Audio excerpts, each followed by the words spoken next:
So before we dive into the video, I just wanted to pop in to say that I tried something new for this video. It's called editing, and it's terrible. It took me so long, and it's still really bad. So, sorry if it's jarring and crappy. Um, Deal with it. Hello everyone, welcome to a new video. My name is Kat, the Fairy Librarian. And today I wanted to do sort of a book bracket, battle of the books type something.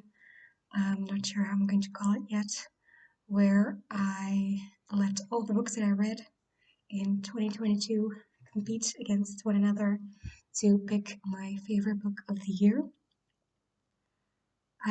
There's quite a lot of them, so I don't want to make this intro too long. But I got this idea from Michael Knipp, so credit where credit's due.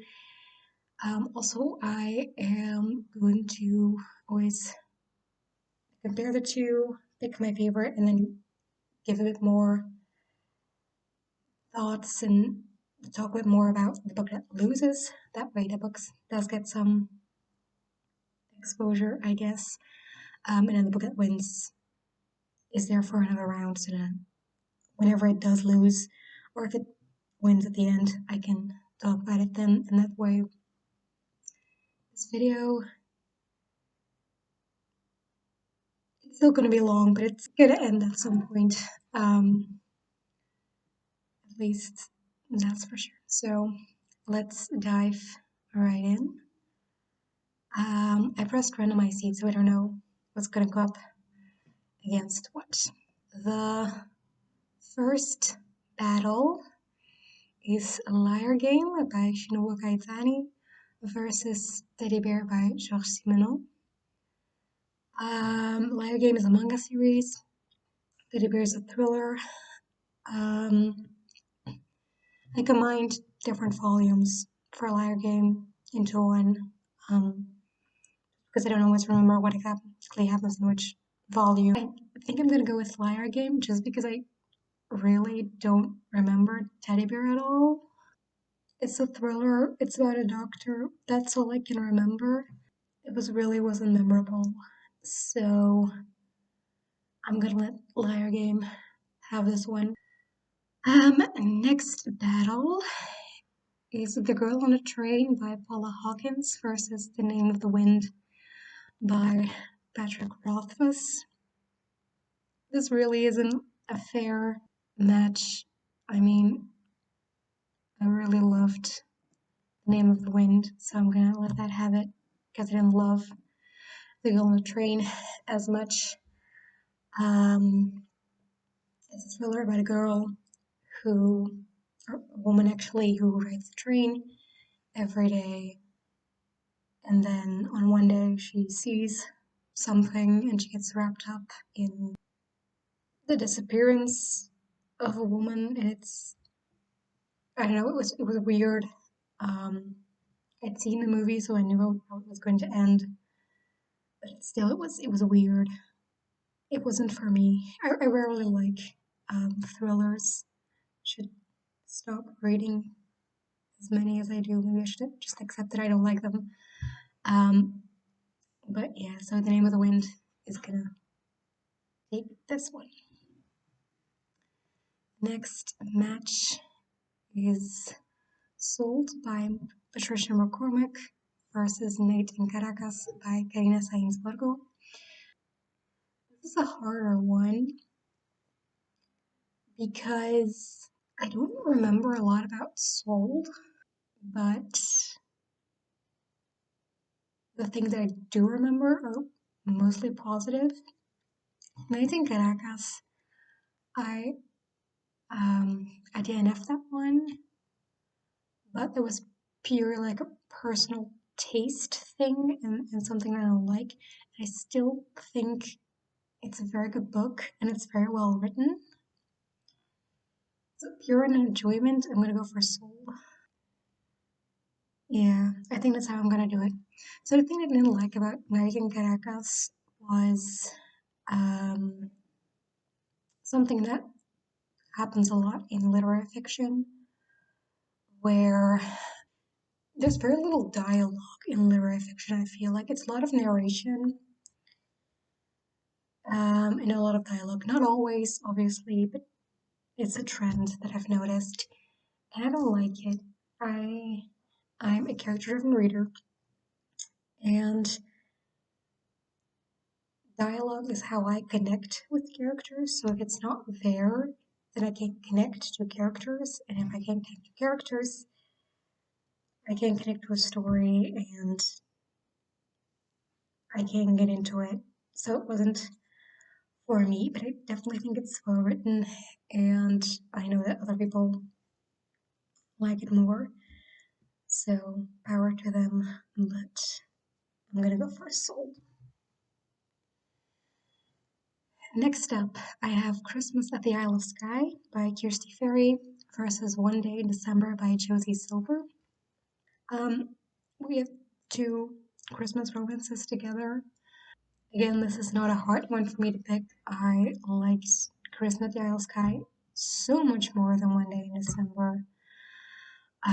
Kirsty Ferry, there's just something about her writing that I really like. And One Day in December wasn't for me. I DNF'd that one. Yeah, like basically the the female lead fell in love with the guy. She was on a bus and he was standing outside and they looked at each other for like 1 second and they immediately fell in love. Which, you know what? Sure. And then she is gonna try and find him again because the bus left and they didn't see each other anymore. He tries to find him, and then it turns out that the guy is her best friend's boyfriend. Well, the guy ends up being her best friend's boyfriend. It wasn't yet at that moment. For that then to be a romance between the two of them, and like the way that their inner monologue went was really cheating already. Um, which I didn't love, so I DNF'd that one. It wasn't for me. Next up, we have Dear Mrs. Bird by A.J. Pierce versus The Queen of Nothing by Holly Black. Dear Mrs. Bird was like a fun palate cleanser type of read. I didn't have very high expectations. Um, it was good. That's it. The Queen of Nothing by Holly Black, which is the third book in the Folk of the Air series. Like, it's a very popular series, and she's a very popular author. And I like it, but I feel like I don't love it as much as everybody else. It's one of my least favorite out of the three. So I'm really trying to see if it's only The Queen of Nothing and not the rest of the series because I read the first two books in 2021. And so I think if it's only The Queen of Nothing, then I gotta go for Dear Mrs. Bird by A.J. Pierce. You probably know what the Book of the Year is about. Yeah, that's it. I liked it, but I didn't love it. So I'm gonna go with Dear Mrs. Bird. Next up, Skyward by Brandon Sanderson versus A Discovery of Witches by Deborah Harkness. Again, I'm gonna try to see Skyward as like the book itself, not the series as a whole, because I read Starsight and I liked it more than Skyward. I mean, I liked Skyward as well, but I think that A Discovery of Witches is gonna take this one. Also because it deals with some tropes that I normally don't like, but I didn't mind them as much in here. Starsight, I also probably don't have to tell you, but it's about a girl called Spencer who wants to be a pilot. And then she faces adversities because her dad was a pilot and he's seen as a traitor. So people also don't trust her, stuff like that. Don't get me wrong, I really liked Skyward, but I just think that because I liked Starsight more, that one has more chance of getting further into the competition, and so I don't feel as bad to pick out the book that I like less in the same series. First, The Discovery of Witches is the only book I read in that series so far. So, like, this is the only chance, so I hope I'm making sense. Probably not, but oh well. Okay, next up. The Frogs by Aristophanes versus Hello, Goodbye, and Everything in Between by Jennifer E. Smith. Um, these are pretty different as well. We have a ancient Greek comedy versus a YA contemporary. So I think Hello, Goodbye, and Everything Between was kind of mismarketed because it was marketed as a romance. Like there's a relationship that is pretty much at the center of it, but it's not a romance. And I think like, in order to really express how I felt, I have to see like the relationship separate from the conversation and the theme it tries to deal with. Just read it at the right time for like the conversation because it was like a end of high school, early college, saying goodbye to your friends and stuff like that, which I read around the same time for me, but the relationship part I didn't love. The Frogs, I went in with very low expectations, but I ended up being really pleasantly surprised. So I think this one's gonna win it, just because I don't really have a lot of complaints versus Hello, Goodbye, and Everything in Between. If I had read it at any other time in my life, I wouldn't have liked it. And even now, it was only fine. So, okay, next up Kindred by Octavia Butler versus The Lost Mortal Bond by Brian Staveley, which is I think it's the third book in the Chronicles of the Unhewn Throne. The Library of Alexandria had a buddy read for that series, and I think it was the only one, or one of the only ones that actually liked it. I enjoyed the series for what it was. It was like a popcorn, fast-paced, action-packed. You don't have to think about it. Just be along for the ride type story. Kindred. I really loved Kindred.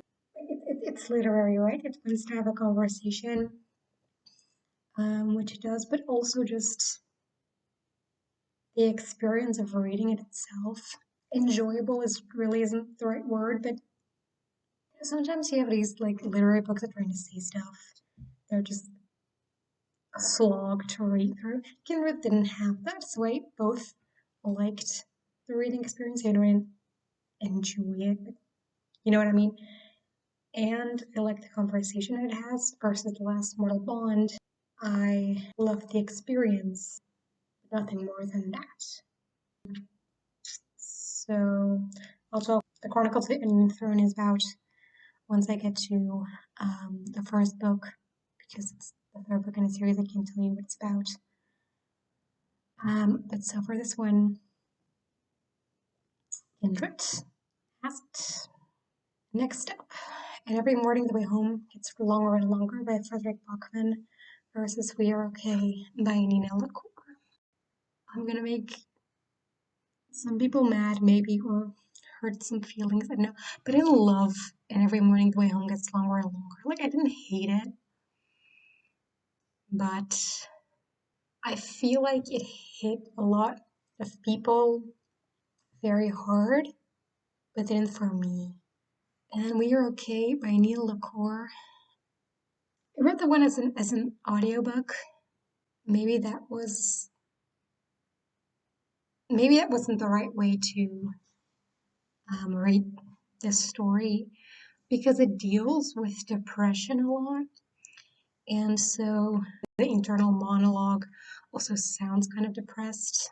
And then the narrator read it like this: every word was so heavy and emotional and dramatic, with so many pauses that drove me completely insane. And I couldn't stand that. And I think that ruined a lot of the experience for me. So I think I'm gonna go with And Every Morning the Way Home Gets Longer and Longer because I still really liked it. Don't get me wrong. I just didn't love it as much as everyone else.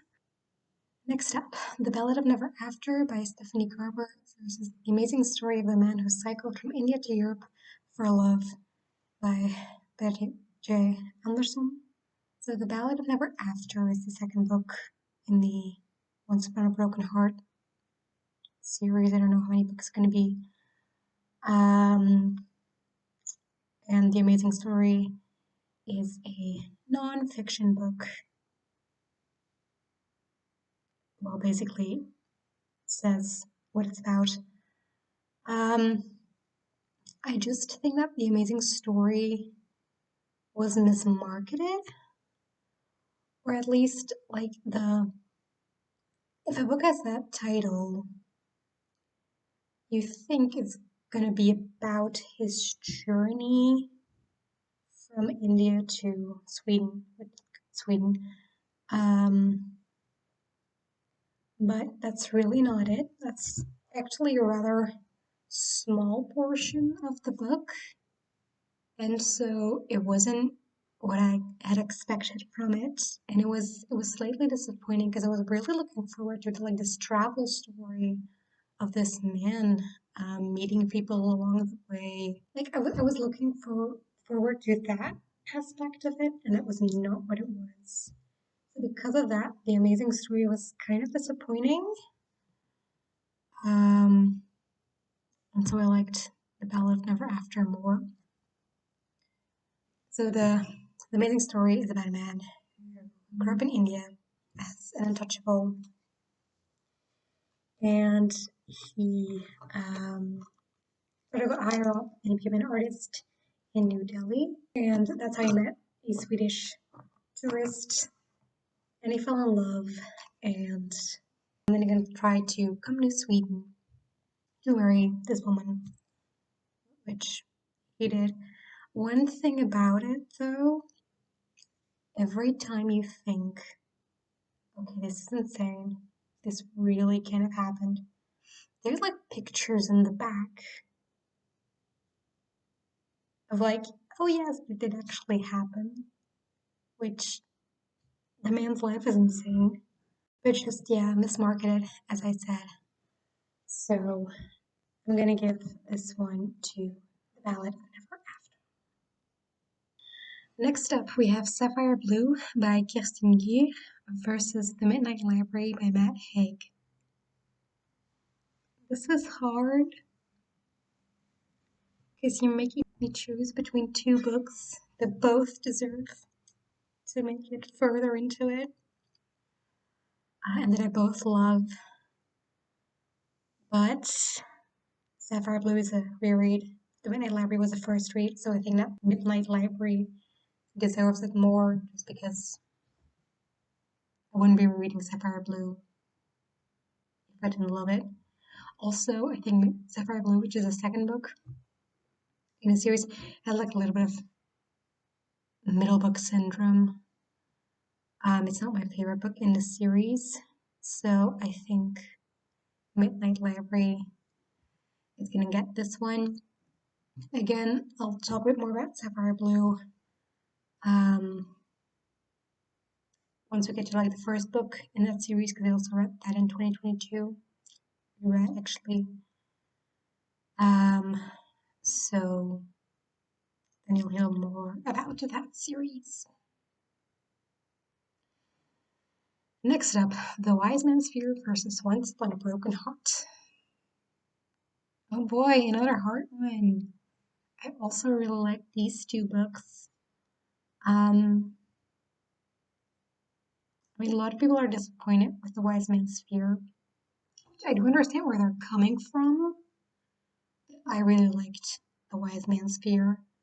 Only the bit with Felurian. If you've read the book, you know what I'm talking about. That could have been cut. I mean, you understand why I would tell it, as like Gavoth telling his own story. But for the book, I wish it weren't there. So like one criticism that I have. Once Upon a Broken Heart. So I read the Caraval trilogy, and I really liked it. And I was expecting sort of the same thing from Once Upon a Broken Heart. I didn't get the same vibe from it. Like it does other things really well, but there were certain things that I wanted from it that I didn't get, um, which was kind of disappointing. I mean, it's still nonsensical in a lot of ways, but it's like Carvel, just this fun, weird vibe to it. That like maybe it's because of like a circus type something, but I really like that. I was waiting for that too. Also, it looked like Margaret as the daughter of the guy who owned this toy shop, whatever. The toy shop was barely in it, and I was looking forward to that part. Um, so yeah, unfortunately, it was a little bit disappointing, just because my expectations were off. So I'm gonna give it to the Wise Man's Fear. But Once Upon a Broken Heart, it's about a girl called Evangeline, and she makes a deal with the Prince of Hearts, which is not a good idea. um, and so she gets dragged into this world. Um, I don't know how to describe it without spoiling it, but it takes place after the events of Caraval and in different countries as well. So we expand the world, and I love the way like storytelling and like destiny or fate is used in this one. So this one had like a prophecy that was sort of like a condition, and it's like X can't happen unless Y happens first. And I thought that was a really fun way to have it there, because it didn't feel as pointless like the it's only a guideline, but you can change your own destiny, while also like creating the outcome that we don't know what the outcome is going to be. So I really like that, but I like the Wise Man's Fear more. Next up, The Province of Fire by Brian Staveley versus The Gilded Ones by Noman of Florida. The Province of Fire is like the second book in the Chronicles of the Unhewn Throne that only I liked. And the same goes here. It was a fun ride. It was entertaining. So I really enjoyed that one. The Gilded Ones, on the other hand, I didn't love the Gilded Ones. One thing that bothered me a lot was they tried to have misogyny as a theme. Um, but it was such a cartoon version of misogyny that was so unrealistic. There's one rule where like it's in the law that women can't run. But like there's some very severe like physical punishment for running, which why? Like, okay, it does look down upon, fine. But like it's in the law and there's such a great punishment on it. That's not sustainable. And like I think it's gonna be one of the things where people are like, oh, we don't have a law to severely punish women. If they run, there's no misogyny in the world, which is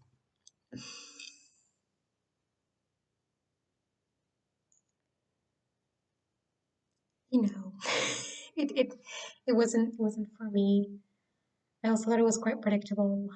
Um didn't love the characters. So yeah, it was it was kind of a bummer. So the Providence of Fire is gonna happen. I'm being very negative in this video, I feel like. I promise I'm usually more positive. Maybe it's the first round because now we're gonna have like all the ones I didn't like that I'm talking about more. And then once we get further on, the positive stuff is gonna come up. Okay, next round. Project Hail Mary by Andy Weir versus A Dash of Magic by Catherine Littlewood. I don't even have to think about this for a second. I'm gonna give it to A Dash of Magic because I love that series. Even though it's a reread, I'm not letting Project Hail Mary go on to a second round. I really, the only reason I finished it was I had sort of fun ranting about it, like eye rolling at how dumb it was. It was so dumb. The science was dumb, the linguistics were dumb, didn't make any sense. It was dumb. That's all I can say about it. Also, there was one, and this bothers me way more than it probably should, but it really bothered me. There was like this one throwaway sentence of like, so Project Hail Mary is about a man called Riley Grace, and he wakes up on a spaceship and he has no memories, and he doesn't know what he's doing there, how to get home, etc. So we get flashbacks then to before this mission. I get one point where they're like getting enough energy to do this thing that they want to do. And they're like, let's put the Sahara full of solar panels. And then like we get a lot of energy, which great idea. Cool, go for it. Then after we're done with it, like if you have enough energy, we can just give it to the countries there and then we solve poverty in Africa. And that bothered me. It was just a throwaway sentence, but like you don't know how anything works if you think that that will solve poverty in Africa, which, oh my God, that's not how anything works. You know nothing about the world, you know nothing about Africa if you say something like that. And it made me mad. So, yeah, I didn't love Project Hail Mary. It was definitely my top two least favorite books that I finished. I didn't have some that I didn't like either. But I think because of such active hatred for it, I think that it surpasses most of my DNFs as well. So that one's out. Dash of Magic. Love that series. All positive vibes for that series. Okay, next up, The Highly Sensitive Person. How to Thrive When the World Overwhelms You by Elaine and Aaron versus A Remote Control by Nettie Chloroform. Okay, so we have a nonfiction book about highly sensitive people, And then we have like a Afrofuturism novella. Even though I don't think that Nydia Crawford is going to be the author for me, I am going to give this one to Remote Control because there was something about it, and I can't put my finger on it, but I really like that. I don't know what it is, but there was something about it. It had some je ne sais quoi. So I'm gonna give it to that one. The highly sensitive person was good. Um, it like explained what it was. It was like if you're highly sensitive, that's okay. It's not gonna be fine, and like explaining what it is, stuff like that. Just it was very reassuring towards highly sensitive people because they often get negative um, rap or reactions or whatever. Um, but I think that it was like, I don't know, it was like, you are special because you're highly sensitive.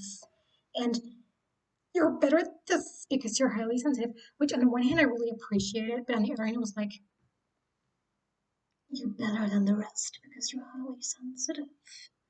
Type thing, like attributing everything to highly sensitivity. And so it was like, it kind of rubbed me the wrong way. So didn't. So I ended up like having sort of mixed feelings about that one. Okay, next battle: the Emperor's Blades versus the Holmtinaret Asylumst. By Corinne Hartmann. I always okay if there is an English version of the book, then I put the English title. If there isn't, I put in whatever the original language that the book was in was. Um, this one is one, like the Holmtinaret Asylumst is one where there wasn't an English version, so that's why I put the Dutch title. Um, the Emperor's Blades, again, Chronicles of the Onion Throne. It was fun, but my least favorite one of the series. But, fun, good time. The Holmtinaret almost was a short story about this man who had died and no one noticed for a really long time that he was gone. And they were shocked when they found out that he was dead for so long and no one noticed because this is this small village where everyone knows each other. And it was about how also in those tight knit communities, everyone knows each other, like the small villages. People are also lonely there. Um, it's not just an issue in the big cities, and that was really what the book was about. And that even if no one like actively killed this person, it doesn't mean that there isn't at least some sense of responsibility if you allowed someone to die in these circumstances. So I really liked that, and that really hit me. And it really packed a punch, even though it was only a few pages long.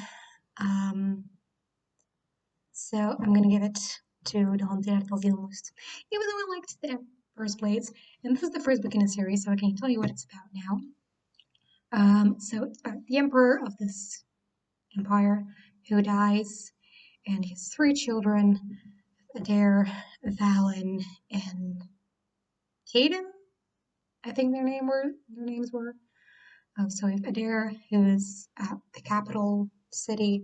She helped her dad rule the empire, but women aren't allowed to rule in this empire. Because what's new? Um, and then Valen was in the army, like in the elite forces, that flew on these giant birds that were kind of cool. And then we have Caden. I don't know if his name was Caden. I think it was, but I'm not sure. And he was like a monk. Um, he was going to be like the next emperor. And so the monks trained him into this thing where basically he has like no feelings anymore and stuff like that. Um, and then things go crazy from there because the emperor was murdered and there's like this plot to kill Caden as well. And so like Valen is going to find Caden to protect him, and it's a wild ride, and like you just have to go for it, and like okay, we're doing this now, and then you have a good time. Just don't think about it too hard. It was fun. It was really fun. Um, but the Omtenartas almost hit me much deeper, and so I'm gonna give it to that. Next up, The Highland Falcon Thief by M.J. Leonard and Sam Sedgman versus Homefire by Kamala Shamsi. So, The Highland Falcon Thief is the first book in the Adventures on Trains series, which is a middle grade mystery series about these kids solving crimes on trains. And Homefire is a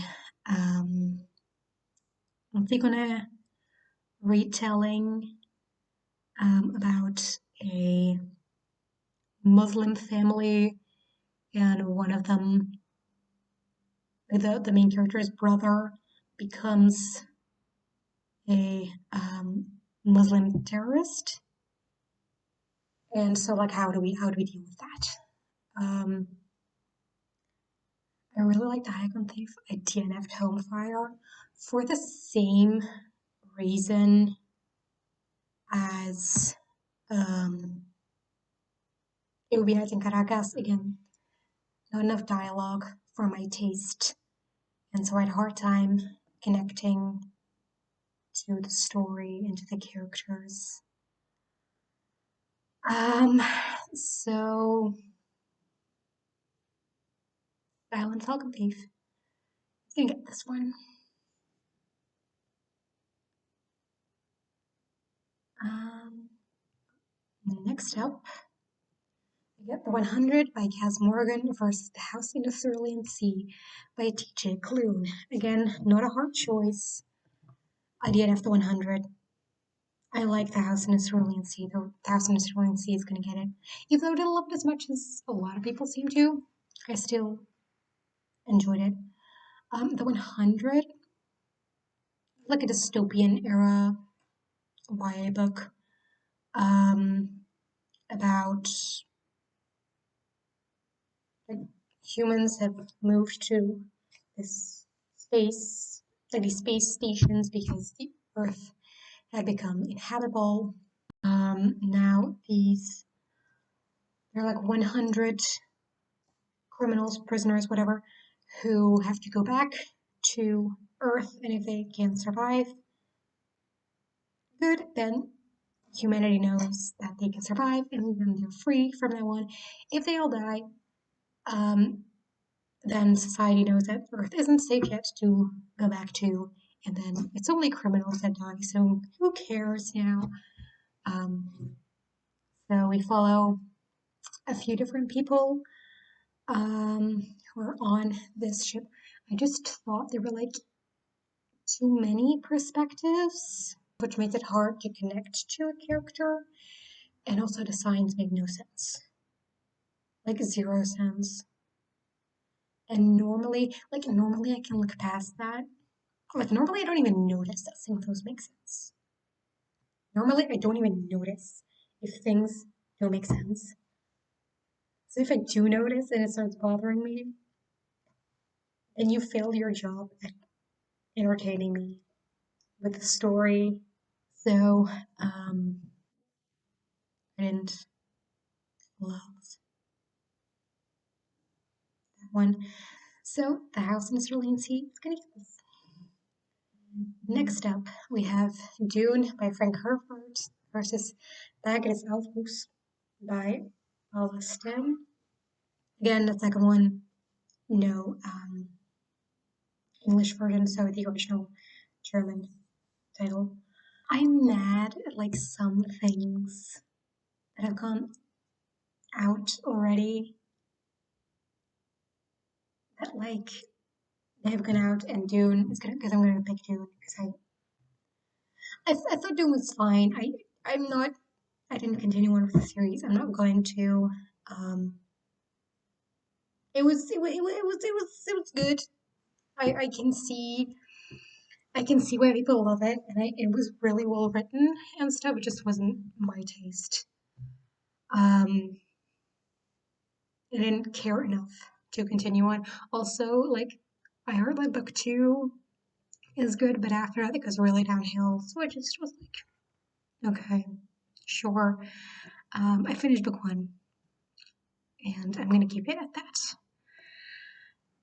Agnes Alphonse, I DNF'd because I couldn't stand. So it was a dual timeline thing. So the story is about this woman, modern day, who like her family has this coffee business. She loves coffee and she loves the business, but not. And then her dad is in a coma, and so she and her brother now have to run the business during this time. And then suddenly she finds out that her grandfather, or great grandfather, whatever, was a Nazi. And so, kind of dealing with that. Um, like, how do you deal knowing that um, one of your ancestors? I couldn't stand our main character.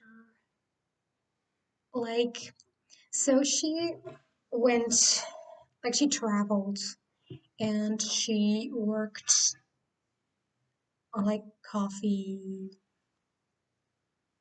like the places where they make the coffee beans, to discover that.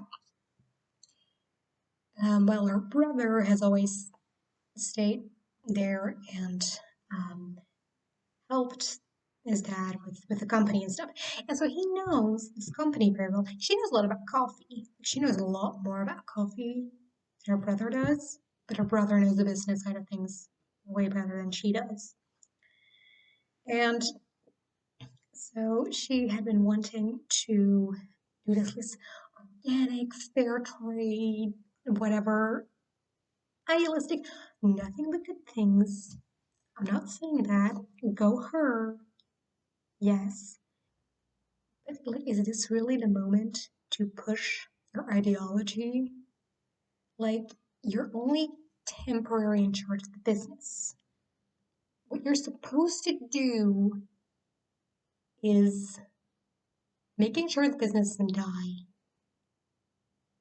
while your father is in his coma. Because it's not like he's dead. Like, if the father would be dead, then cool. But like, the point is, she's gonna give the company back to her dad once he's okay again.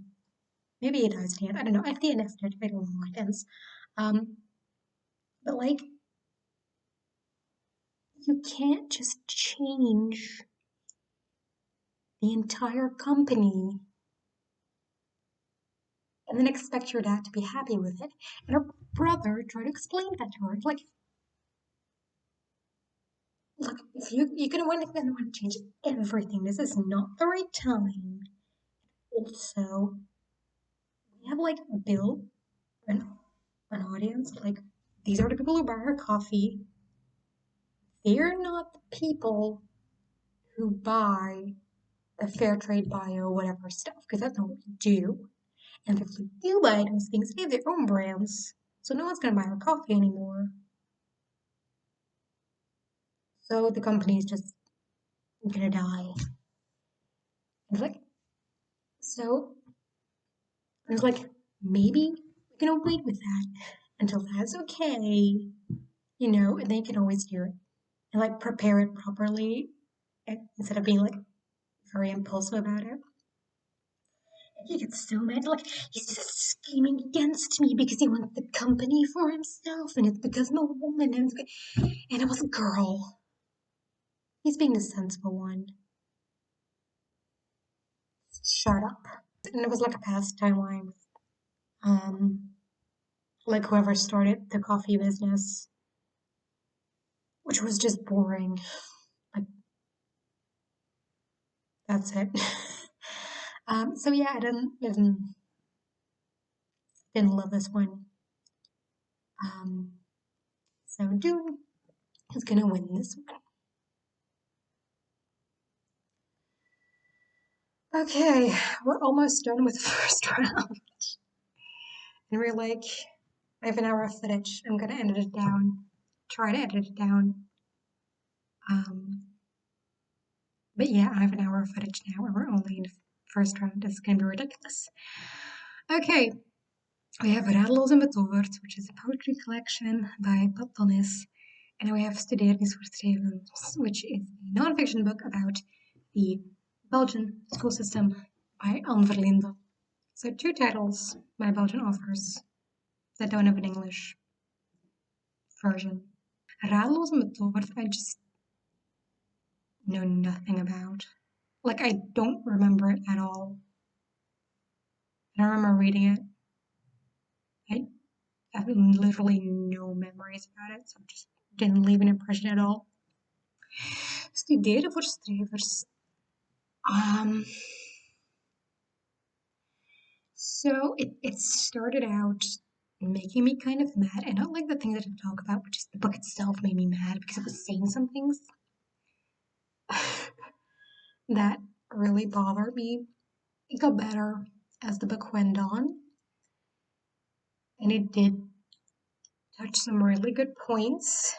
And the goal was actually just was she kind of wanted to show, okay, these people, like these schools are going the traditional route, but there are also schools that are doing something else, and like the benefits that I've noticed and whatever.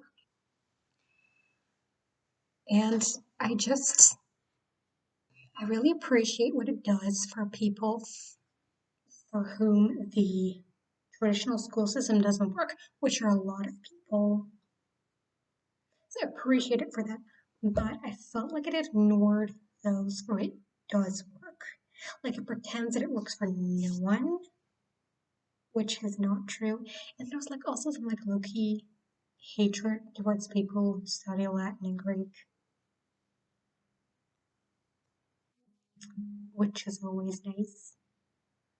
Um, so yeah, I didn't like that, but it did got better like later on with that. And also they were like, I mean, there was some like fake mention, like it's not everyone. Like some people are fine, you know. Um, and it wasn't like the project was to like show alternatives for people who are being left out by the current school system. So I get that it's a project, and so I don't want to discredit that. And just because I have no memories whatsoever about the poetry collection, like I'm gonna give it to this one, like the nonfiction one. Even though I think we should both. Yeah, okay. Next up, we have Outlawed by Anna North versus The Girl Who Saved Christmas by Matt Haig. Um, I was a little disappointed in The Girl Who Saved Christmas, not gonna lie. But kind of disappointed for Matt Haig. Still better than most other books. So that one's gonna win. Also because I DNF'd Outlawed, even though it was only novella, like it really was short, and I DNF'd out because I was so bored. It was sort of like a Handmaid's Tale but make it Western. The Handmaid's Tale did it better. That's all I can say about it. I was just bored. Um, I'd heard like the review from like Beautifully Bookish Bethany that it like really transphobic and stuff, and a few other things. I didn't get to the part where that happens, but there were like some signals that it might evolve in that direction. So yeah, I didn't love that. I will say Christmas was good. It was slightly disappointing for Matt Haig, but it was still great. So okay, next up we have Things My Son Needs to Know About the World by Frederick Bachman versus Tokyo Ever After by Emiko Jean. Um, this one's gonna go towards Frederick Bachman easy. Um, I really enjoyed it, and I thought it was so nice, and it was really funny as well. Just love the sun so much. You could clearly see, and it was great. Tokyo Ever After, like I needed a palate cleanser. I didn't have high expectations. Just a fun time, nothing more. And it gave me that. So I don't have necessarily like I have one complaint, and that was so it's about this girl who finds out that her father is some sort of Japanese royalty. It's basically like the Princess Diaries, but then Japan. Um, and like the author tried to include like a lot of Japanese stuff, like traditions and culture and whatever, but it just felt very surface level to me. Like the Japanese characters still felt extremely American. They changed the packaging to be Japan, but what was in it was still very much USA. Um, so I didn't love that. But other than that, it was fine. That's it. It entertained me. Um, yeah. Next up, we're gonna do Legendborn by Tracy Dion versus I Never Promised You a Rose Garden by Hannah Green. Legendborn, it's extremely hyped up. You probably heard about it. Arthurian legend, retelling type something. I Never Promised You a Rose Garden is a literary fiction about a girl who has schizophrenia, I think. Um, I read it in January. I don't remember exactly what it was. And so she's in this psychiatric place. Um, and like she loses reality sometimes and whatever. I don't know enough about schizophrenia to really comment on the representation if it was good, but it was written in the 60s, so I highly doubt that it was. Um, yeah, like neither of these two are books that I really loved. Like, I liked them both, but I just had issues with I Never Promised You a Rose Garden. I didn't have the legend board. Probably also, I barely remember I Never Promised You a Rose Garden because it's been so long ago. So yeah, it was like one of the very first books I read. Like my first one was Dune and then this one. So it didn't leave a big impression on me. Okay, we're almost done with the first round. You've 6 battles left. Okay, that's more than I thought, but it's not too bad. Okay, we have The Tide of the Screws by Rick Riordan versus The Final Gambit by Jennifer Lynn Barnes. A lot of people were really disappointed with The Final Gambit. I liked it. I really I thought it was a good conclusion to to this series. I really liked the ending. I wish I could say I would do the same thing. I don't know if I would really that situation. I like to think that maybe I would. I don't know. Can't imagine the situation, but if you know, if you've read the book, you probably know what I'm talking about. um, the Titan's Curse was a reread.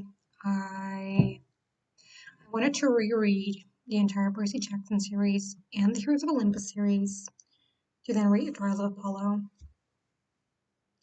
But yeah, I read all of Percy Jackson, like reread all of Percy Jackson, and I wanted to start my reread for the Heroes of Olympus, but I never did. So I should do that at some point this year. Um, the Titan's Curse was never my favorite book in that series. Like I think that's the third book, right? Like I know which one it is. I'm just not 100% sure that one comes first or Battle of the Labyrinth, but I think the Titan's Curse is the third book and then Battle of the Labyrinth is the fourth one. It's never been my favorite. Like I loved the Battle of the Labyrinth. I really loved The Last Olympian, and I think that they just make a lot more chance to um continue on in this tournament. Um, so I'm gonna give it to the Final Gambit because I liked it. It wasn't I don't know if it was my favorite one in the series. I think like the first one was my favorite one in the series, but not by much. I liked it. It's a lot of hate, which it doesn't deserve. Okay, next up we have Books of Jacob by Olga Tokarczuk and Book Lovers by Emily Henry. Um, those are very those are very different books. So we have a contemporary romance. Um, it's really popular. Emily Henry is a really popular author. I haven't read any of her other books, and like I thought that this one was fine, but it didn't do it for me. Like I've read better romances. Books of Jacob was I don't even know where to start. I it was like Olga Tokarczuk is a Nobel Prize winner, and it's very complicated. It took me 3 months to read.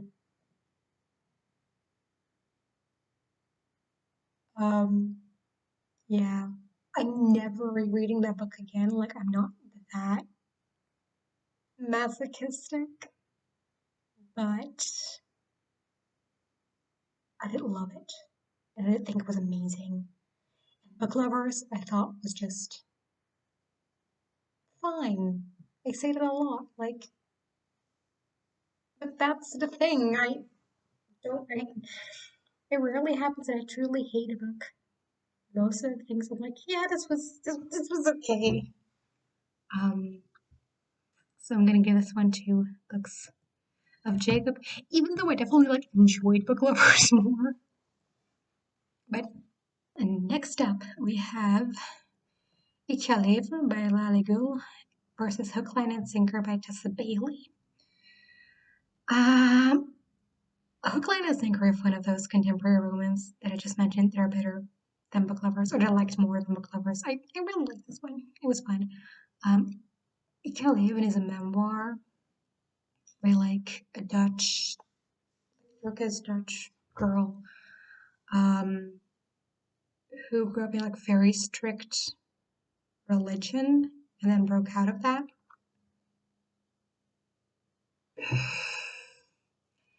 I hope this was cathartic for her to write, and I hope that she found like a way to channel her emotions and her frustrations. It wasn't. I got a lot of praise. I had high expectations. I just didn't think it was very good. I'm sorry. Ah, and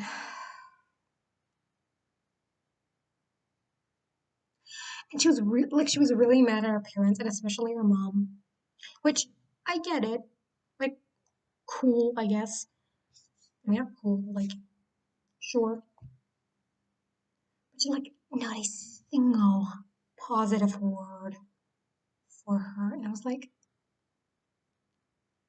this is really harsh.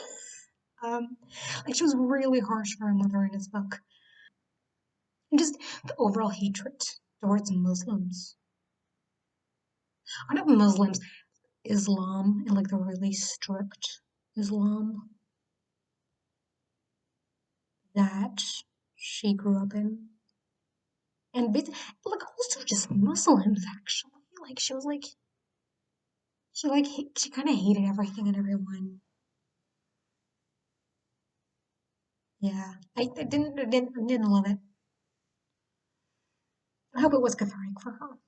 Hook, line, and sinker. Let's get on this one. Next up, I have The Last Olympians by Rick Riordan versus The Murder of Roger Ackroyd by Agatha Christie. This one's hard. I really like the two of these as well. And I'm going to do the same thing as I did before because The Last Olympian is a reread. The Murder of Roger Ackroyd wasn't. So I'm going to give it to that one. But I really like The Last Olympian. I think it's a great conclusion to the Percy Jackson series. It's really good. I love the entire series. Um, yeah, I really liked it. What more can I say? I love it. I love the humor in that series. Next up, I have Introducing You, a Graphic Guide by Maggie Hyde and Michael McGinnis versus The Hawthorne Legacy by Jennifer Lynn Barnes. So the first one is like a graphic novel, nonfiction thing about Jung. I don't know if graphic novel was really the right format for this thing because you're dealing with like the psychology. And so what ends up happening is you're just gonna get images and then like basically everything is told in text and you don't really get a graphic novel anymore. And like officially it's a graphic novel, but I don't know if I would call it that. It was extremely surface level as well. And I just think that it wasn't for me. Like there is definitely an audience for this one, but I'm not that audience. I yeah, no. Hawthorne Legacy. Again, I really like this series. They're really quick reads. They're really fun. I like them. So the Hawthorne Legacy. Yay. Next up is going to be a very heartbreaking decision as well. We have Film Zinetisdraja by Jörg Kuldeweg versus Black Sun by Rebecca Roanhorse. Oh no! This is so hard. So we have some pre-Columbian inspired adult high fantasy. We have a middle grade time travel story about grief. This one's hard. Like they're also so different from one another. I don't know how to even start comparing them.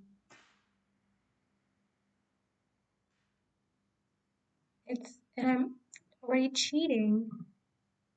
I'm looking at the next one. That's also one of my favorites. Why?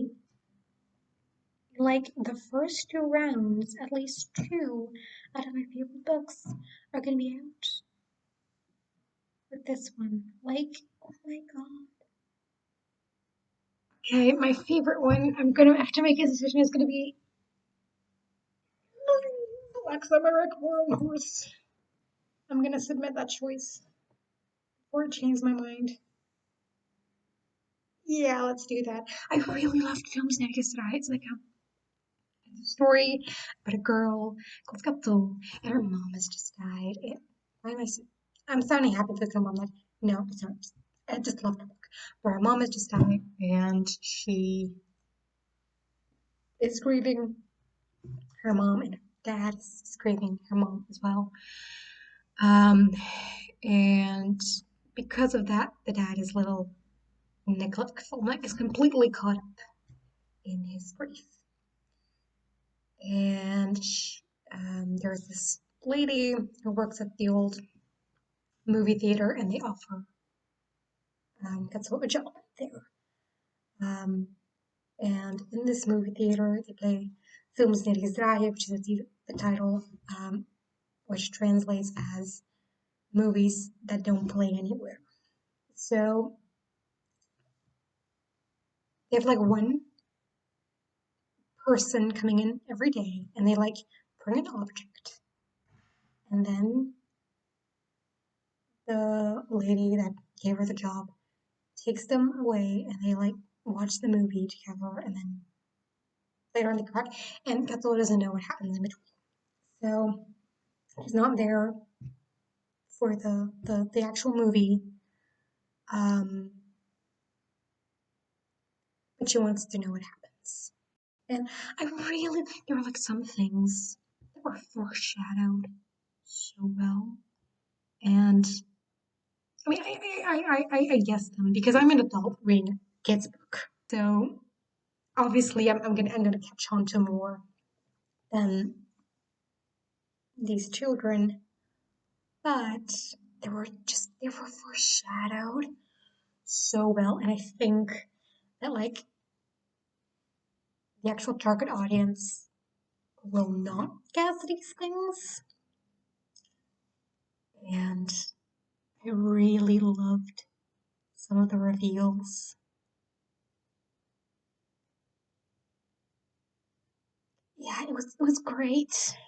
I mean, there were some things that don't make sense, but you know what? It's middle grade. It's fine. Like, I really loved this story. It's so sad.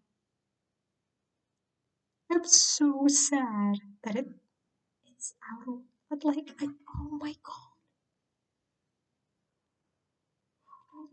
Don't think about it. Don't think about it. Don't think about it. Don't think about it. Okay, I have an hour and a half of footage already. That's a lot. We're done with first round. So it's time for round two. This one is also going to be very long, like round one was, but then they're going to get shorter, I promise. There are a lot of books I got an automatic pass for book one because I didn't have anything to compete against. So some books are going to pop up for the first time here. So, first match. The Bad Beginning by Lemony Snicket versus Liar Game by Shinobu Kaitani. So I never read Series of Unfortunate Events. And I wanted to try it, and so I read the first book, and I really didn't like it. I just thought that they were talking down to the kids and like constantly explaining words. And I'm like, they're gonna understand the word from the context. Kids are smart. And if they don't understand, they probably don't even gonna notice. Or they can ask a parent. But like, I really didn't like it. So yeah, I'm not continuing with the series. Liar Game, again, is gonna go. Liar Game is gonna win this one. Then we have A Little Bit of Christmas Magic by Kirsty Ferry versus The Metamorphosis by Franz Kafka. I really liked The Metamorphosis more than I thought I would.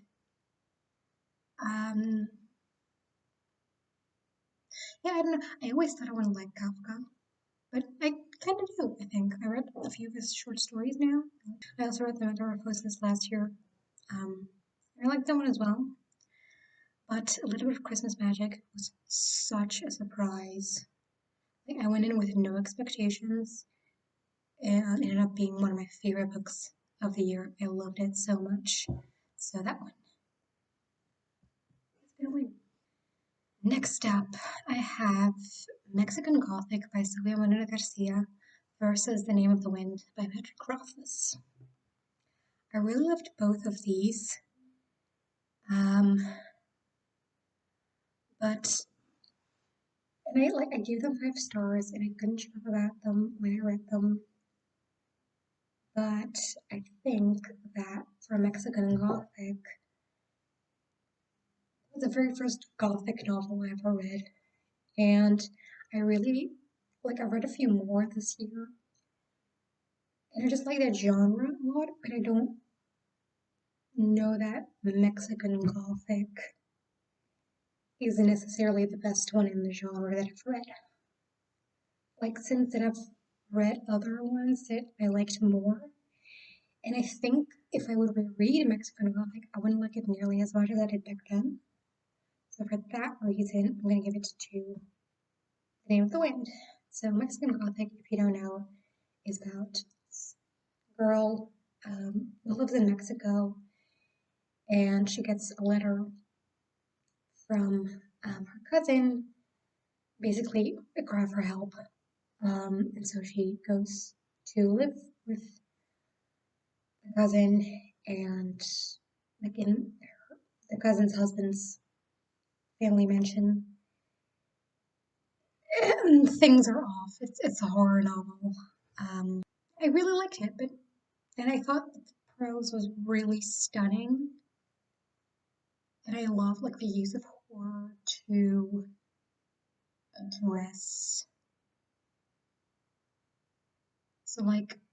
real world horrors, as in societal horrors. But as I said, I've read books since then that I've liked more. One of those Gothic novels that I've read since then and liked more is in the next game, and it is Rebecca by Daphne Maurier versus Sold by Patricia McCormick. As I already mentioned in the last round, I don't remember a ton about Sold. I remember a few moments, but um, that's it. I have a relatively good memory, I feel, for books that I have read. So if I don't remember much, that's already a bad sign. So for that reason, it's gonna be Rebecca. But Soul is about this girl in was it Nepal, Bangladesh, India, somewhere in those countries. I don't remember. I'm very sorry. Anyway, her parents kind of marry her off, but it's not really a marriage. They actually sell her to a broth, and so she's forced to work there, which is a real thing. It was a book in collaboration with Oxfam. It was tough to read. I remember that. But also not it wasn't the most heavy thing because it was upper middle grade, younger YA, somewhere along there. But yeah, it was not fun to read. But it didn't leave a huge impression on me. It didn't hit me very deep or something, which sounds harsh or insensitive. I don't know. You get what I'm saying. I really liked Rebecca. Rebecca's gonna take this one. Next, we have another one of those Gothic books that I liked.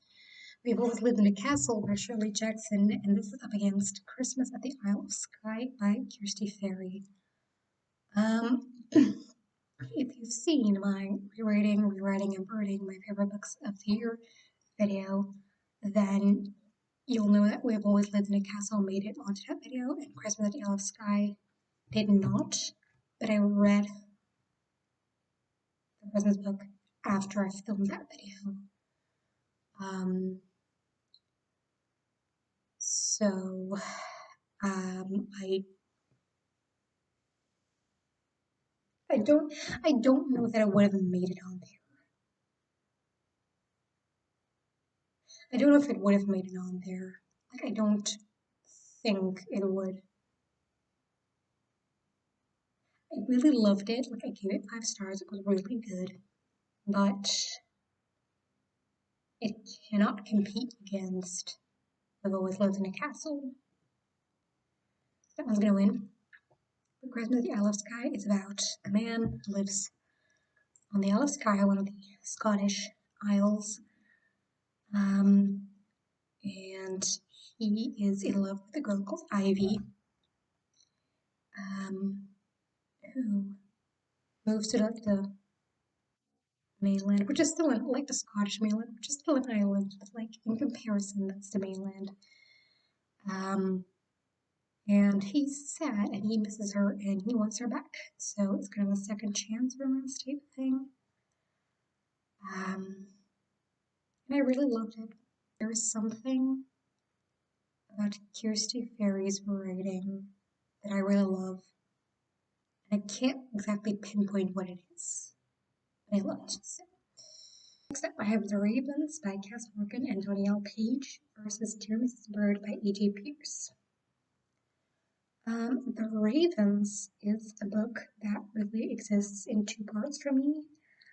I wasn't a huge fan of the first part. I think it was a lot of teenage drama, unnecessary drama, and it's a dual POV, and one of the POV characters really annoyed me in the first half. And the second one, I wanted to get like a thriller, and it was very fast paced, and it was really fun there. Um, Dear Mrs. Birth was a lot more like even. It was better than the first half of The Ravens, but not as good as the second half of The Ravens. So I don't know what to do with that.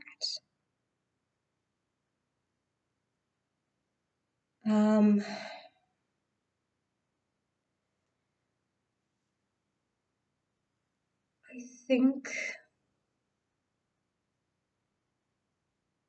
this is a hard one. Not because they're two favorites, but because they're both books, and I'm like, yeah, sure, I read that. It was good. I liked them. We both liked them. Um, but I think pure based on gut feeling that this is gonna go to the Ravens. Um, that's pure my gut speaking. I don't have any reasoning for it. Just following vibes. Dear Mrs. Bird is about a young woman during World War II who wants to be a war journalist. And so she takes a job that she thinks is going to be that, but it ends up being a job for a women's magazine. And they have a column where these women can write Mrs. Bird, her boss, for advice. And so it's her job to kind of comb through the letters and pick the ones that are appropriate to be answered. Mrs. Bird doesn't want actual issues and doesn't want immoral issues. She just wants, like, I have a stain on my carpet and I don't know how to remove it. Please help me. Big questions.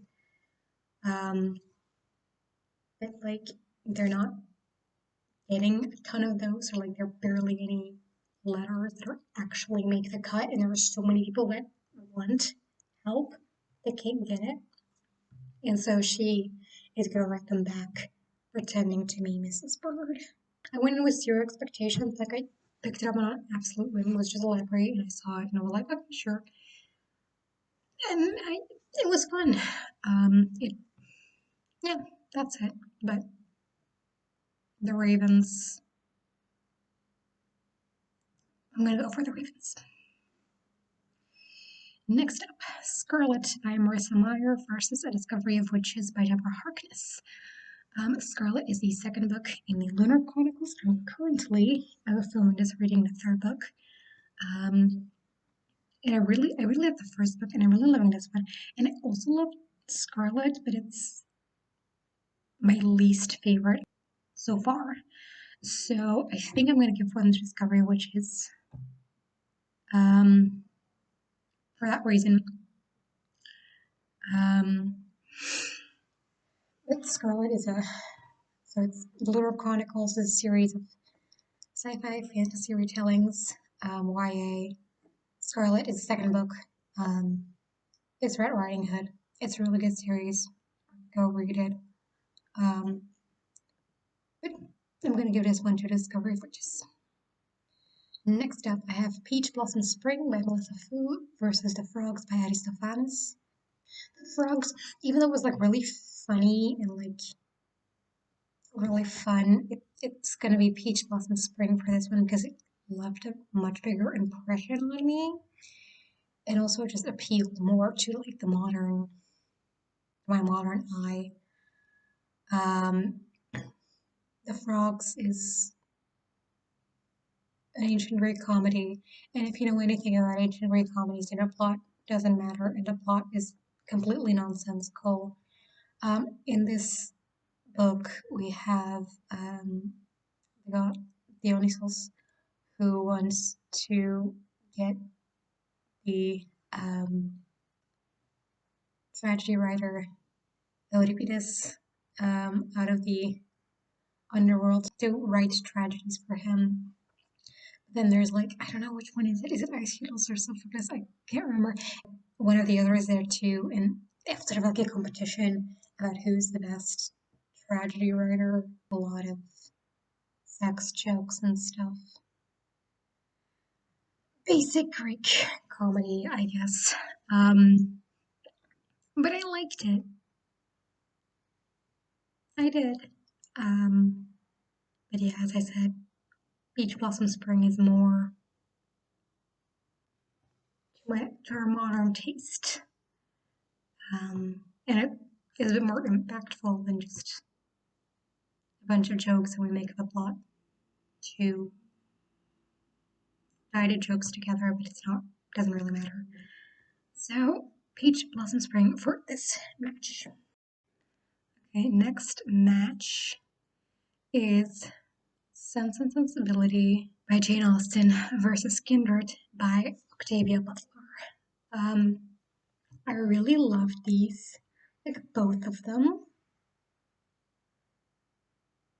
But again, they're very different. Like, no, Sense and Sensibility is technically a reread, but I didn't remember a single thing about it from the first time. It's like in my head, it's also not a reread. Like, normally I would say Sense and Sensibility is out because it's a reread, but also I'm like, it's not a reread. So I don't know. Pure based on enjoyment, Sense and Sensibility definitely wins it, but Kindred is not a book that you're supposed to enjoy. And I did really like the conversation that it has. So I think I'm just gonna consider Sense and Sensibility a reread and give it to Kindred. But I love Sense and Sensibility. It's great. Every way you read Jane Austen, you'll not regret. Okay, next up I have the 1619 Project, Born on the Water by Nicole Hannah Jones, Renee Watson, and Nicholas Smith versus And Every Morning the Way Home Gets Longer and Longer by Frederick Bachman. These are both very long. The 1619 Project was really a pleasant surprise for me. Like, I didn't know going into it if I would love it, but I ended up just adoring it. It was so good. And Every Morning the Way Home Gets Longer and Longer was slightly disappointing to me. because I wanted it to hit really deep, but it just did not for me. Um, so the 1619 Project, I'm sure you've heard of it every morning. But yeah, it wasn't, to me, it wasn't as impactful as it apparently was to a lot of people. Okay, next up I have The Wolf by Leo Carew versus The Ballad of Never After by Stephanie Garber. This is extremely easy. It's going to be The Ballad of Never After because The Wolf was super not for me. I just could not get into the story. I can't even tell you what it's about. Um, it wasn't for me. Um, but a lot of other people have loved it, but I did not. Um, Next up, I have Finale by Stephanie Garber versus The Midnight Library by Matt Haig. Again, I'm gonna have to see Finale as only the book finale, not the entire trilogy.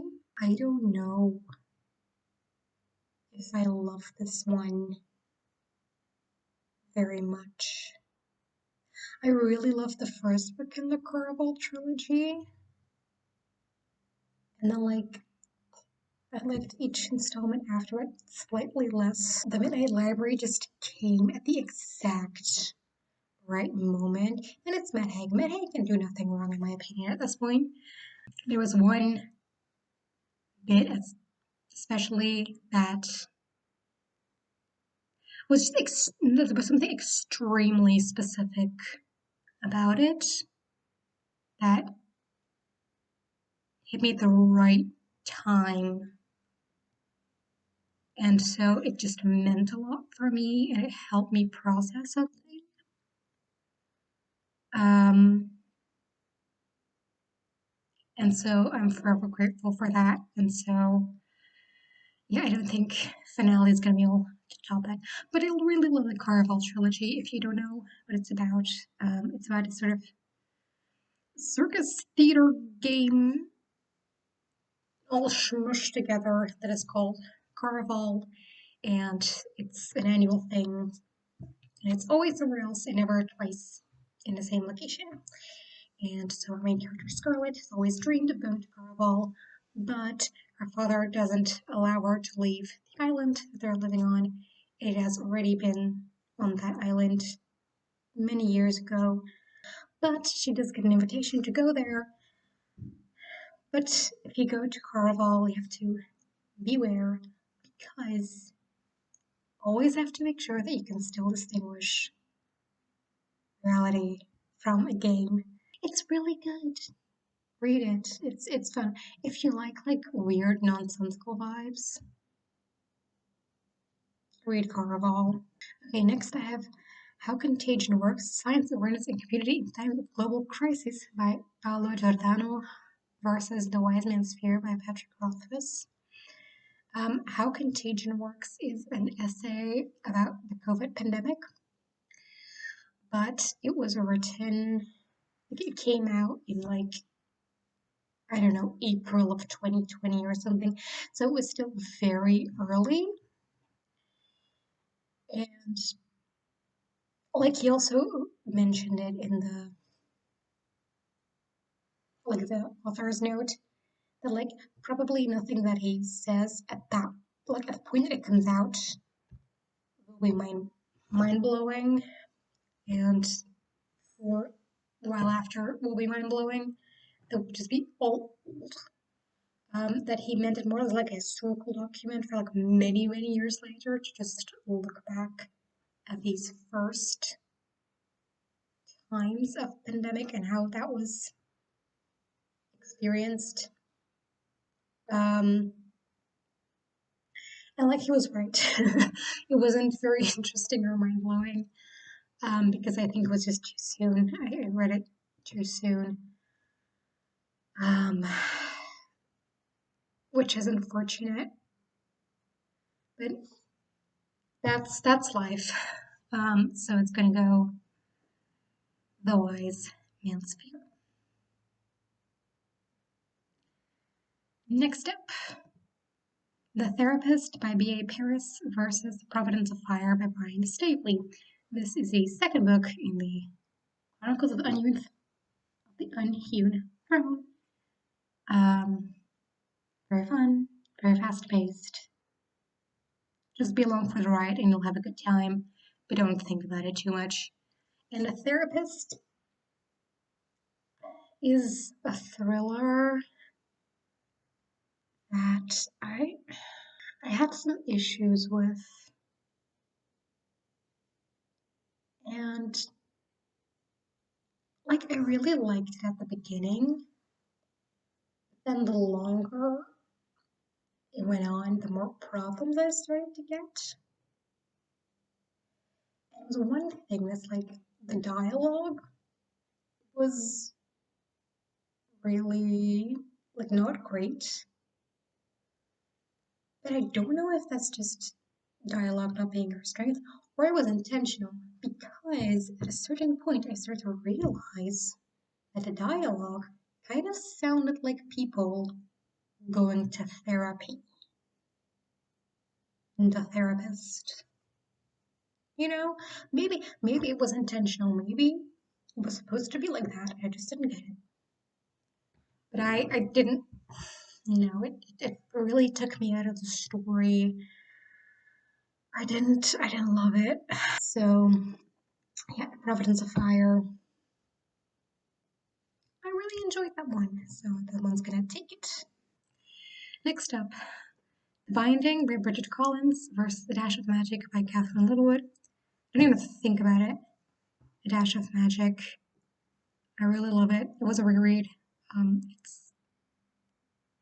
It's my comfort series. It is the second book, which is my favorite book in that series. I really like it. I didn't love The Binding. I thought it was extremely boring. So I DNF'd it because I didn't care anymore. It's about a boy whose parents have always told him to stay away from books, as books are dangerous. But then he becomes an apprentice to like a bookbinder, which is weird because like why are his parents suddenly making a deal with his bookbinder that he becomes the apprentice if books are as evil as they say? And then he notices like a way to unlock secrets into books, or memories into books. Yeah, that's the thing, and it sounds very interesting, and I was extremely intrigued, but I was just bored throughout a big portion of it, and so I DNF'd it. Next up, The Braid by Leticia Colombani versus Remote Control by Nadia Corfo. Again, I don't have to think about this one, not because I love remote control so much, but because I hated The Braid so much. So, The Braid is about three women. You have Shita, I think her name was, in India. I could be wrong. Sorry if I'm wrong. Julia in Sicily, and Sarah in Canada. And they each have like a separate story. They never meet.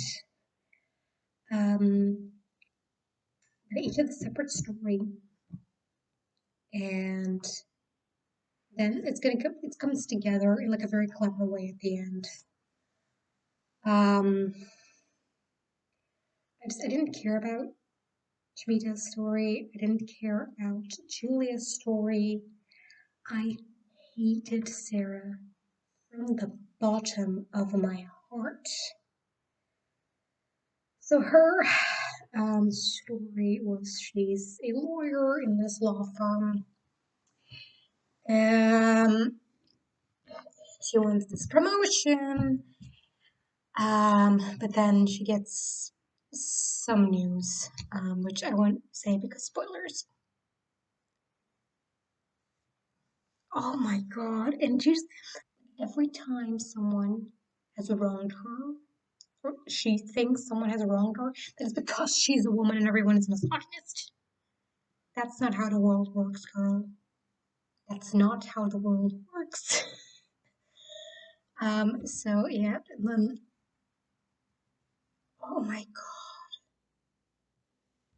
And then the worst thing that happened, I can't even tell you because it's a spoiler.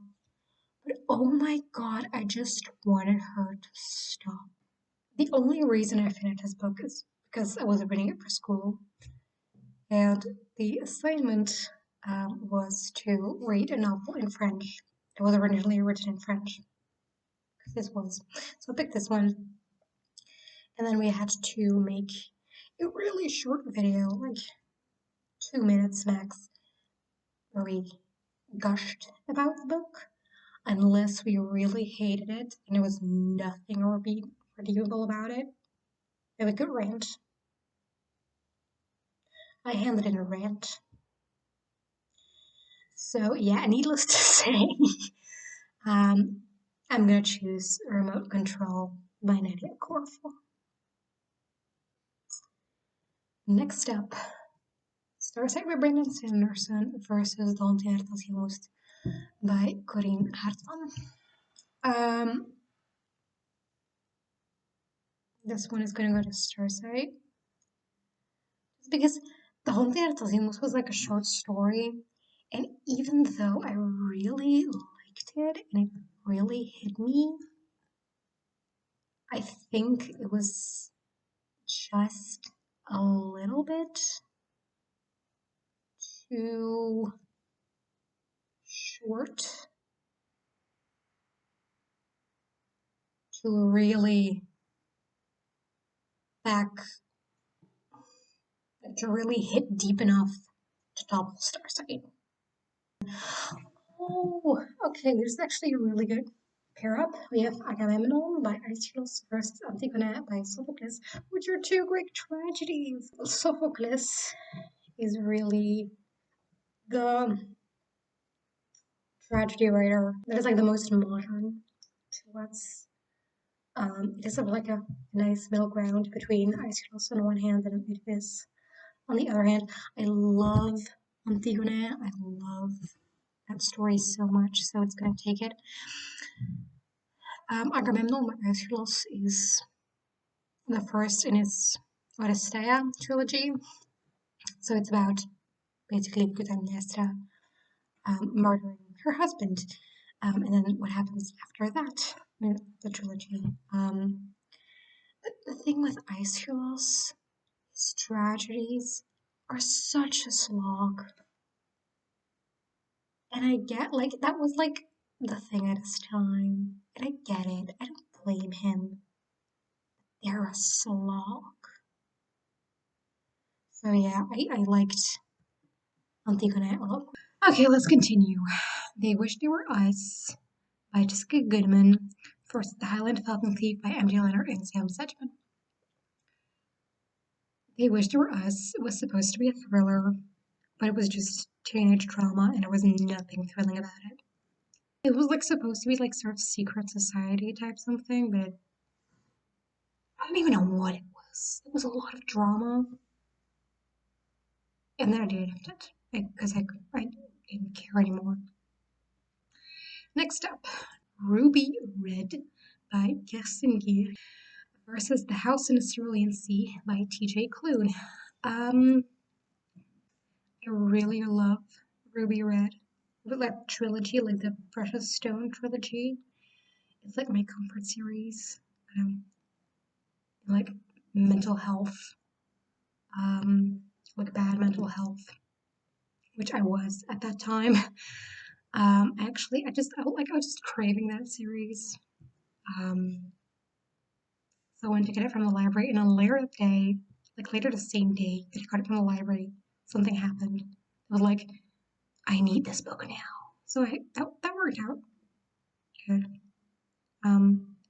But yeah, I really liked The House in the Cerulean Sea, but I Like a lot of people were like, I cried so much and blah blah blah and favorite book of all time stuff, and I just don't feel it. Like I thought it was good. I really liked it, but not as much as a lot of other people seem to. I think I'm gonna go like Cerulean Sea just because Ruby Red is a reread. Um, but only for that reason. Ruby Red is about a girl called Gwendolyn, and she, like in her family, there is this gene that enables them to travel through time, and there are in total 12 people who can do that, divided over two families. Gwendolyn's family is one of them. Um, and when they will be born, um, has been calculated by Sir Isaac Newton himself. And so for this generation and family, the time traveler is Gwendolyn's cousin Charlotte, or is it? So it's time travel book, um, very strong romantic plot as well. Like I remember this is like a fantasy romance, like time travel romance, but the romance plot is not a big part of it as I remembered it being. Um, it's a fantasy, like time travel fantasy with a strong romantic component rather than a romance that also has time travel, if that makes sense. But it's extremely slow burn. The only thing that this, like, it's a trilogy, but it's basically like a one big story that's just cut into three parts rather than each book having its own satisfying arc. But yeah, I really like the series, but reread, so I'm not mad that it's out. Okay, next up, The Battle of the Labyrinth by Rick Riordan. Love that book. Versus Dune by Frank Herbert. Thought the book was fine. Like I think it's like objectively, whatever that means, a good book. It just wasn't for me. And so I didn't love it. I appreciate the craft or something, but I didn't love it. I just think it's more like a themes book, and Frank Herbert is good at like discussing themes, but he's not necessarily a storyteller, or like a very good storyteller, in my opinion. That wasn't for me. Next up, Dictator by Robert Harris versus Studiere Illustrations by Ander Linde. Dictator, at any given time. I love that series. It's one of my favorite series of all time. It's the third book in the Hero trilogy. Um, I'm rereading that series now because it's great. I already talked about the other one in the first round, so I'm not going to repeat myself. But yeah, it, there's no way it can compete against Dictator. Next up, Mind Over Matter by Nora Roberts versus The Girl Who Saved Christmas by Matt Haig. Matt Haig for the win. The thing is, Mind Over Matter was like the last Nora Roberts book I tried before finally accepting that she's probably not the author for me. It's like a paranormal thing with romance stuff, and it wasn't for me. She's not the author for me. I've accepted it. It's fine. Next up, Cinder by Marissa Meyer versus Things My Son Needs to Know About the World. Cinder. Love, love the Lunar Chronicles. Things My Son Needs to Know About the World was really nice too. I really liked that one as well. It was funny at some point, and like there were some times I just literally like went downstairs to my mom like, okay, I need to read this out loud, and I would read like an entire page out loud to my mom, and she was like, I don't know. It was really funny. I liked it a lot. Um, Also, just the love for his son really shines through in this book. Um, so yeah, I really liked it. Next up, Lore Olympus by Rachel Smith or Smythe, I don't know how to say it. I've heard it both ways. Versus Legendborn by Tracy Dion. Gonna go be unpopular, and I actually didn't really like Lore Olympus. Okay, first and foremost, what's the deal with Hades and Persephone retellings? Somebody explain to me what part of that story sounds romantic to you. I don't get it. I don't get it. And then also like the art style really wasn't for me, and I just didn't vibe with Lore Olympus. Um, so yeah, Legendborn. Legendborn is doing good on this thing, better than I expected it to. I couldn't hate Legendborn. Well, okay, next.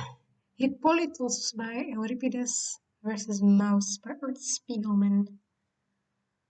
Okay, Hippolytus was the third Greek tragedy I read this year. It was, yeah, sure. I didn't like the misogyny, but well. And then we have Mouse. Let's get controversial here. um, I really didn't like Mouse. I really, really didn't. Like, that was the last graphic novel I read before just quitting on graphic novels altogether for the rest of the year, which I usually love them.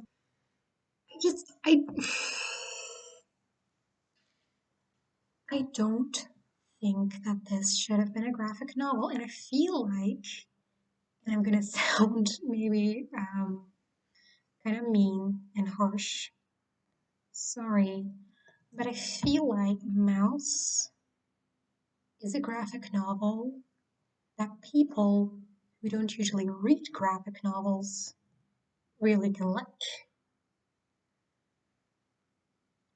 Because I don't think it should have been a graphic novel. So like it's a show don't tell type thing, right? But the thing about a graphic novel, that's the epitome of showing. And the text has to be there to support the images, but the images are the most important thing. That wasn't the case with Mouse. Um, like it was if you would have a movie, but instead of like the actors playing out what happened, you would just the actors standing there and like a voiceover telling you what was happening. That was like the feeling I got from this book, and I didn't think it was good. And I know that a lot of people love it, and I know it had a lot of praise. I just, I'm really glad if you like it, but I did not.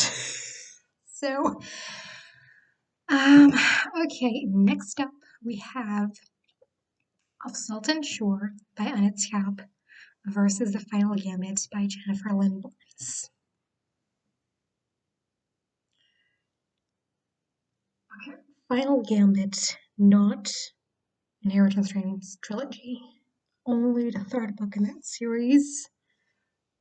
I can't think that if I only look at the third book that can top Of Salt and Shore. I thought it was really fun. The Final Gambit, like they were both really fun, but in a different way. The Final Gambit is about like it's the third book in the Inheritance Games trilogy, which is about a girl like a poor girl called Avery, and suddenly she inherits a whole lot of money um, from this billionaire that dies. And, like basically almost all of his money, like, but she has never heard of this guy. She doesn't know who he is. And so she wants to figure out why her, and why does he, like the family still got a lot of money, but in comparison, they didn't. Um, and there's like a lot of riddles and whatever. Um, I really like it. It's a lot of fun. I love the vibe. It's like mysterious. Like there's hidden doorways in this mansion and hidden rooms and passages and everything's a clue and everything's a game and I don't know. It's fun. Right? Yeah. But that's it. It's just a fun series. Um, and the final book was good. Okay, next up we have Herstigold by Irena Crispin versus Books of Jacob by Olga Tokarczuk. Also, easy one, Books of Jacob. Love that book. Herstigold was a short story, but it needed to be longer. There were just things that were resolved so quickly and so easily.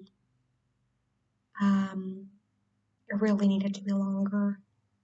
And then it could have been good, maybe. But yeah, it also wasn't. It was about a woman who recently like broke up with a guy, and so they sold the house that they were both living in. And now she sees that his house is for sale again, and she wants to buy it back, basically. And then we get like flashbacks to what happened. As I said, it was just too short, and things were resolved just too easily or brushed over, which I didn't love. So next up, I have Borderline Times by Dirk de Wachter versus Hook, Line, and Sinker by Tessa Bailey. Hook, Line, and Sinker.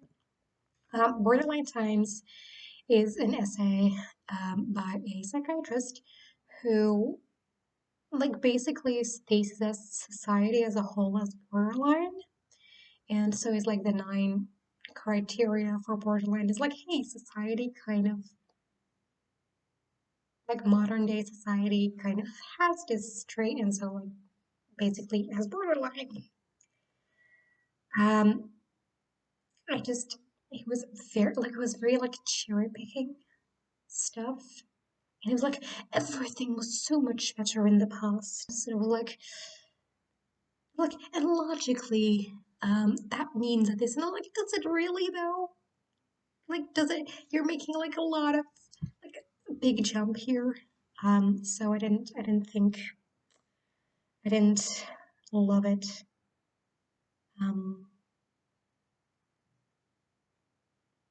so yeah. Next up, Ik Deed Gifts by Lily Frank versus The Murder of Roger Ackroyd. Again, I don't even have to think about this one. Roger Ackroyd.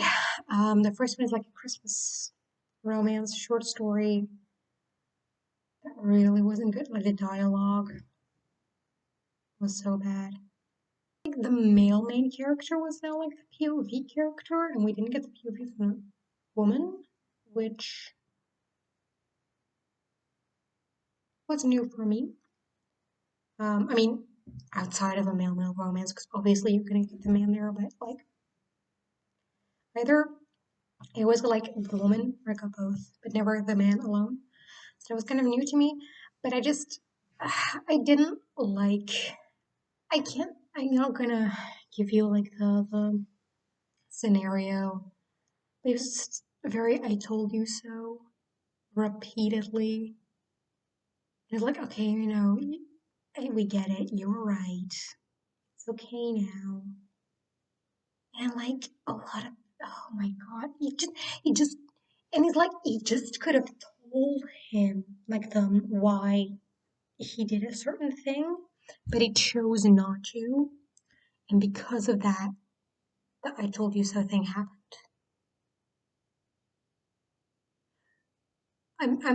That's like as much as I can say without spoiling it. And I think that this is already kind of spoilery.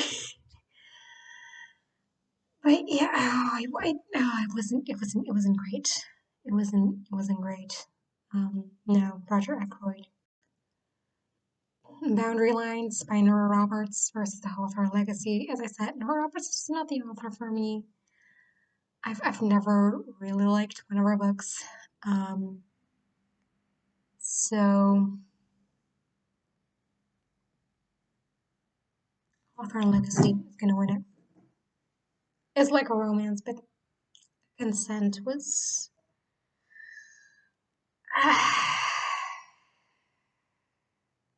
She said no.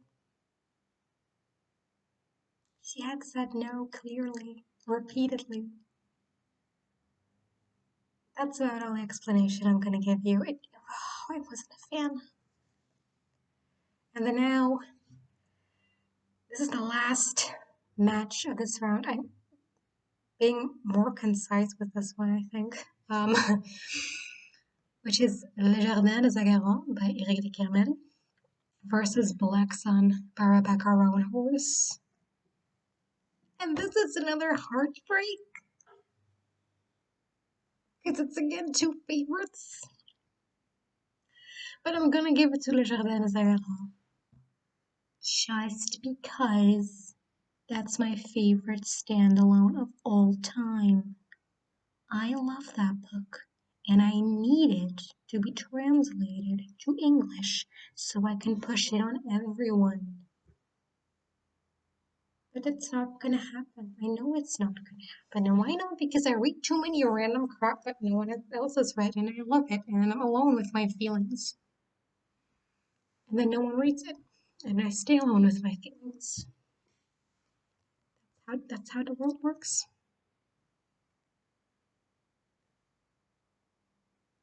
Black Sun. I really loved Black Sun. I loved the inspiration for it. I also loved because some like political stuff going on, and because like we literally got both sides. Like there were no good guys or bad guys. They're all that's like morally gray, I guess. Like, but not.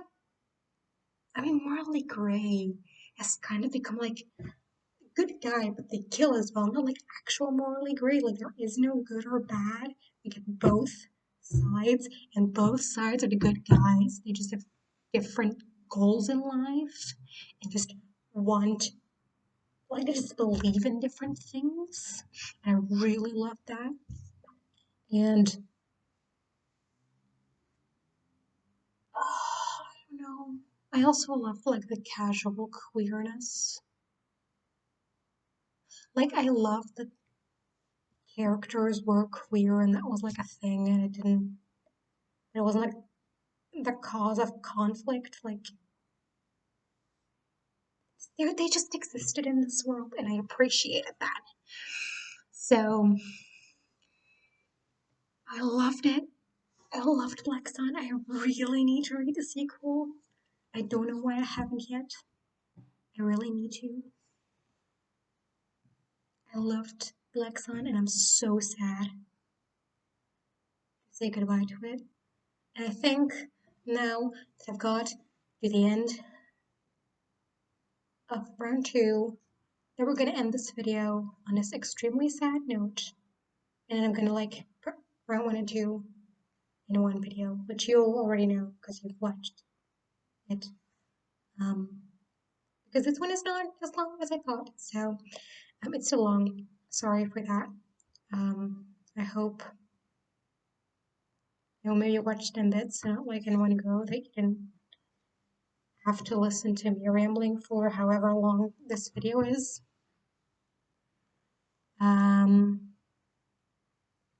But yeah, I will see you again in the next video. If you've read any of one of these books, or have thoughts on any of them, tell them why I'm wrong. Tell them why I chose the wrong book. It's fine. I can handle it. Um, and I hope I see you again next time. Bye.